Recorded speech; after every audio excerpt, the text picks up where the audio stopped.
Chers amis des petits groupes, voici rassemblés pour ce parcours vers la Pentecôte. Il y aura 2 vidéos, une première intitulée « Reprendre souffle » et une deuxième sur les 7 dons de l'Esprit Saint. Alors nous vivons un bon moment dans l'Église aujourd'hui avec ces élans, ces nouveaux baptêmes.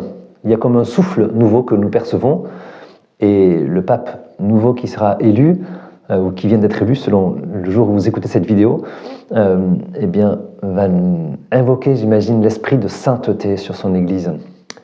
Pourtant, parfois, je fais le constat de rencontrer des personnes et des existences fatiguées, donc loin de ce souffle, un peu lasses, découragées, manquant de souffle ou de zèle pour la mission.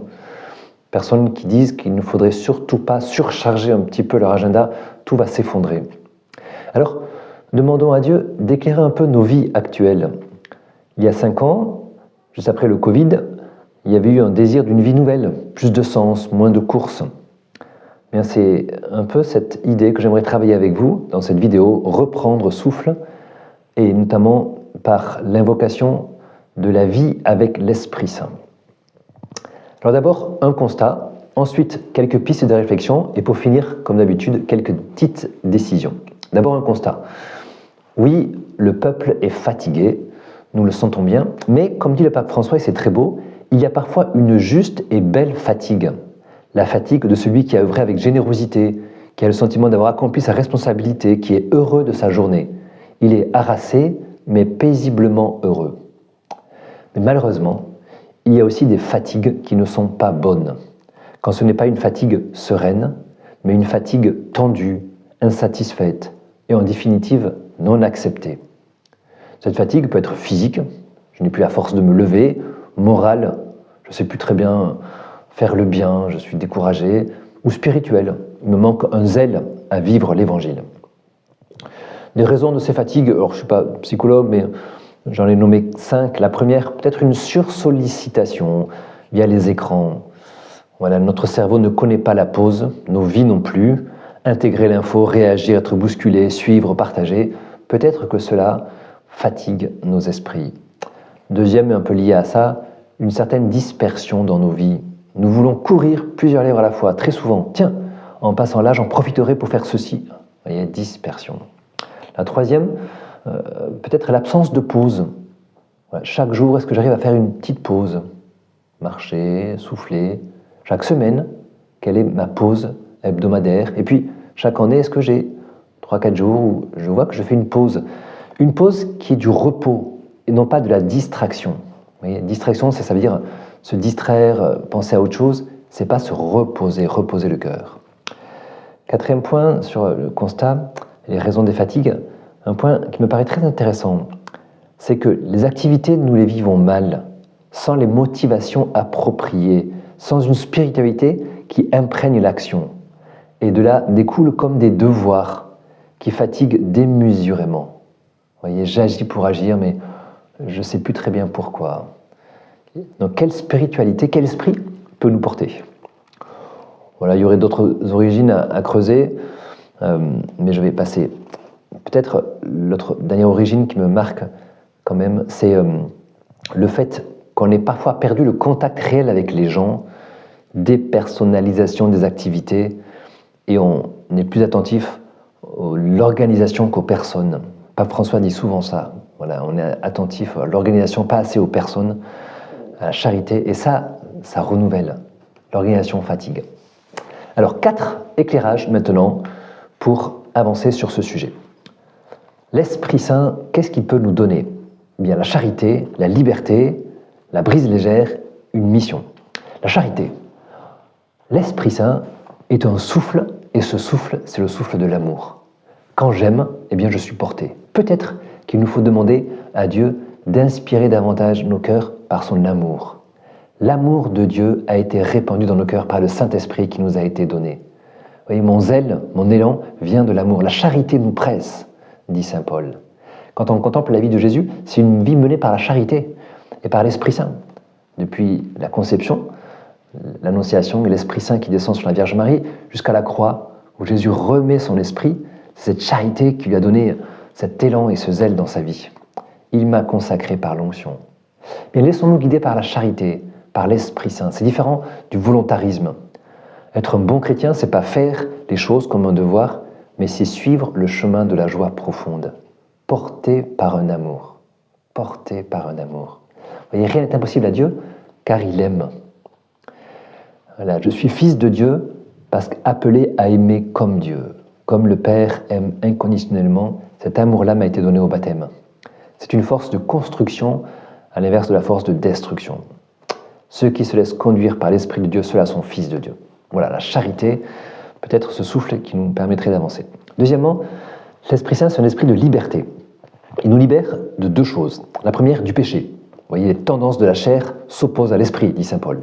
Là où l'Esprit du Seigneur, là il y a la liberté. Peut-être que le péché nous entrave et nous fatigue.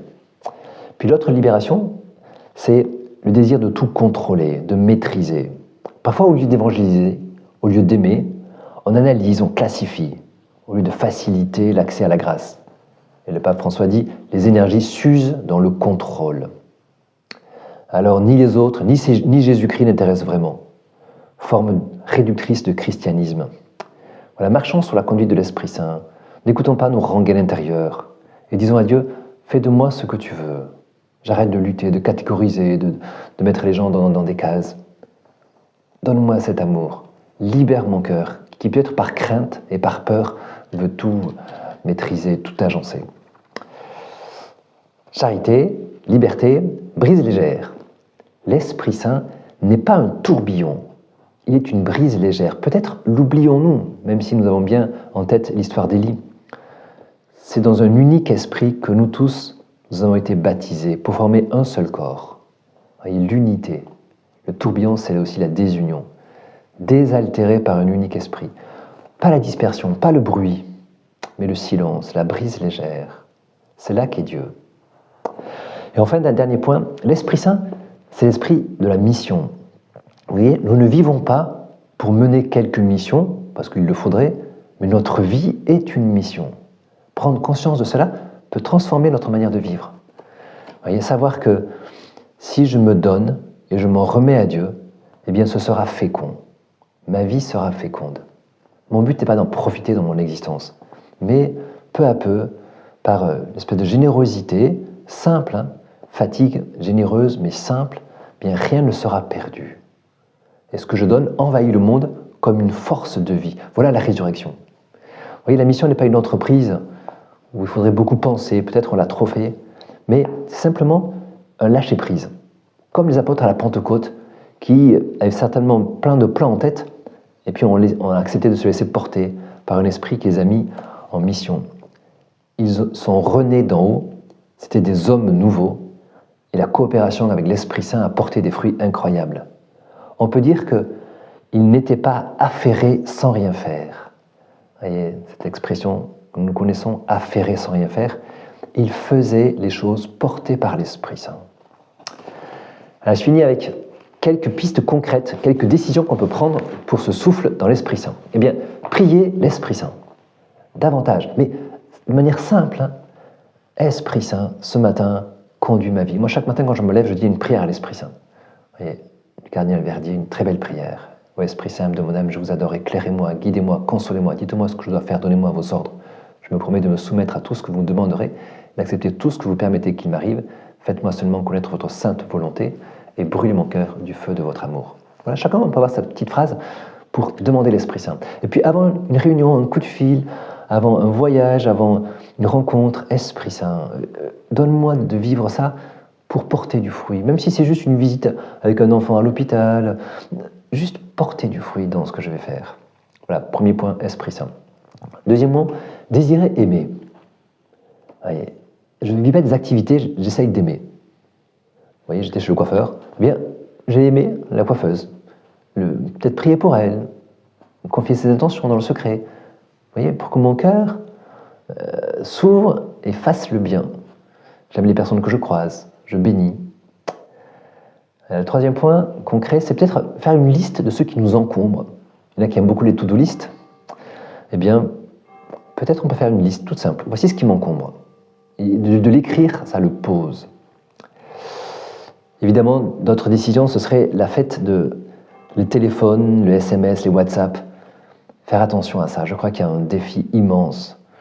Et pour s'octroyer un temps pour écouter. Est-ce que je sais manger sans utiliser un téléphone?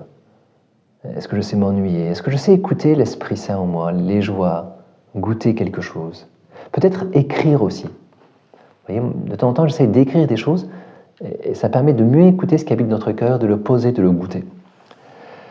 Et puis, dernière petite décision possible, on n'en prend qu'une, hein, mais c'est l'Église en sortie, le petit pas.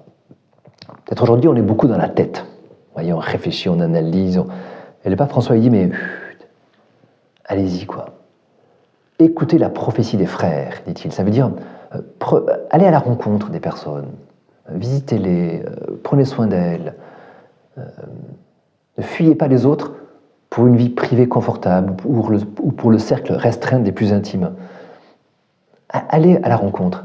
Et je pense que la rencontre de l'autre nous ressource. Vécu un peu gratuitement, assis à un carrefour, échangeant avec quelqu'un. Et vivons ce temps de la rencontre sans jugement, sans toutes ces choses qui fatiguent nos esprits. Voyez, sortir de soi pour s'unir aux autres, dépasser le soupçon, le manque de confiance permanent, la peur d'être envahi. Parce que ma vie est mission, dans cette rencontre, et Dieu est là. Ben, si Dieu est là, alors mon cœur est désaltéré. Voilà, bonne rencontre, bon échange à vous, à bientôt.